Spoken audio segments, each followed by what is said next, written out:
এক বোন প্রশ্ন করেছেন, হুজুর শীতের রাতে ফরজ গোসলের ভয়ে আমি আমার স্বামীকে আমার সাথে থাকতে দেই না, এখন কি আমার গুনাহ হবে বা এখন করণীয় কি? খুব জটিল একটা প্রশ্ন। এই প্রশ্নটা সাধারণত কেউ করে না। এক বোন হোয়াটসঅ্যাপে আমাকে প্রশ্নটা করেছে যে তিনি বলছেন, তিনি বোঝাতে চেয়েছেন, হুজুর যেহেতু ফরজ নামাজ ফজরের নামাজ আমাকে পড়তে হয় আর রাতের বেলা যদি আমরা একসাথে থাকি তাহলে তো আমাকে ফরজ গোসল করতে হবে, আর আমাদের এখানে গরম পানির কোনো ব্যবস্থা নাই, ঠান্ডা পানিতে আমাকে গোসল করতে হয়, এই ভয়ে আমি আমার স্বামীকে থাকতে দেই না আমার সাথে, এই জন্য আমার স্বামী আমার উপর রাগ করে। এখন এটার করণীয় কি? আমি কি আমার স্বামীর হক নষ্ট করেছি কিনা? এটা একটা প্রশ্ন। গোটা জাতির উদ্দেশ্যে সেই উত্তর আমরা দিয়ে দিচ্ছি। আমরা যারা শুনছি অবশ্যই এই আলোচনাটুকু শেয়ার করব, তার কারণ হচ্ছে ইসলামের ব্যাপারে আপনি একটি বিষয় শেয়ার করবেন, সে যদি আমল করে এর সব আপনি কিয়ামত পর্যন্ত পেতে থাকবেন। সুবহানাল্লাহি ওয়া বিহামদিহি সুবহানাল্লাহিল আযীম। এইখানে এই প্রশ্নের উত্তর দেওয়ার আগে স্বামীর মর্যাদা সম্পর্কে আমাকে কিছু বলতে হবে।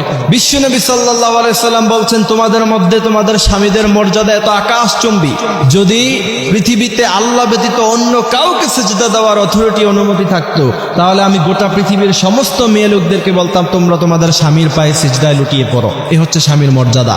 বিশ্বনবী সাল্লাল্লাহু আলাইহি সাল্লাম বলছেন, তোমার স্বামী যদি তোমার উপরে খুশি থাকে, তুমি যখন মৃত্যুবরণ করবা সে যদি তোমার উপরে খুশি থাকে, এতটুকুই তোমার জান্নাতে যাওয়ার জন্য যথেষ্ট, আর সে যদি তোমার উপরে নারাজ থাকে এতটুকুই তোমার জন্য জাহান্নামে যাওয়ার জন্য যথেষ্ট। এ হচ্ছে স্বামীর মর্যাদা। এবার আসেন যে শীতের রাতে শুধুমাত্র ফরজ গোসলের ভয়ে আপনি যদি আপনার স্বামীকে আপনার সাথে থাকতে না দেন, আপনার গুনাহ হবে কিনা বা করণীয় কি?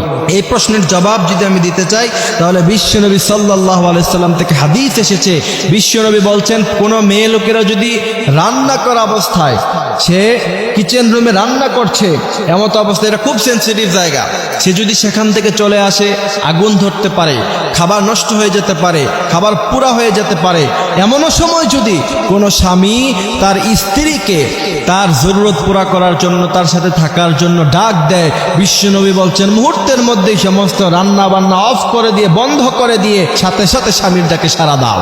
এরপরে দ্বিতীয় নাম্বার হাদিস, বিশ্বনবী সাল্লাল্লাহু আলাইহি সাল্লাম বলছেন, কোন স্বামীর তার চাহিদা হলো যে সে তার স্ত্রীর সাথে থাকবে এবং স্ত্রীকে সে আহ্বান করলো, সেই স্ত্রী যদি সেই স্বামীর ডাকে সাড়া না দেয়, বিশ্বনবী বলছেন ফজরের নামাজ পর্যন্ত, যতক্ষণ পর্যন্ত না সকাল হয় ততক্ষণ পর্যন্ত ফেরেশতারা তার উপরে, সেই নারীর উপরে লানত দিতে থাকে। কত বড় কথা! এই জন্য এই হাদিসগুলি থেকে বোঝা যায় অবশ্যই শীতের, এই প্রচন্ড শীতের সময় যখন শৈত্যপ্রবাহ হয়, ওই সময় যদি আপনার স্বামী আপনার সাথে থাকতে চায়, অবশ্যই আপনি তাকে সঙ্গ দিতে হবে, আপনি অবশ্যই তার সাথে থাকতে হবে, তাকে সময় দিতে হবে। ফরজ গোসলের এই ঠুনকো ভয়ে আপনার স্বামীকে বলবেন হিটারের ব্যবস্থা করতে, প্রয়োজনে গ্যাসের চুলার ব্যবস্থা করবেন, গরম পানির ব্যবস্থা করবেন, সেটা আপনার স্বামী যদি আপনার জন্য না করে সে গুনাহগার হবে, আপনি তাকে সেই ব্যবস্থা করে দিতে বলবেন, সেও বাধ্য আপনাকে এগুলি ব্যবস্থা করে দেওয়ার জন্য। যদি না করে আল্লাহর কাছে জবাব দিতে হবে। সুতরাং সাধারণ অজুহাত দিয়ে আপনার স্বামীকে অবশ্যই আপনি এখান থেকে বিরত রাখতে পারেন না, আপনার স্বামীকে আপনি সঙ্গ দিতে হবে। এর চাইতে বড় কোনো কাজ হলো, বিশ্বনবী সাল্লাল্লাহু আলাইহি সাল্লাম বলছেন, ওই সমস্ত নারীরা হচ্ছে খারাপ নারী যারা স্বামীকে স্বামীর চাহিদা পূরণ করতে দেয় না।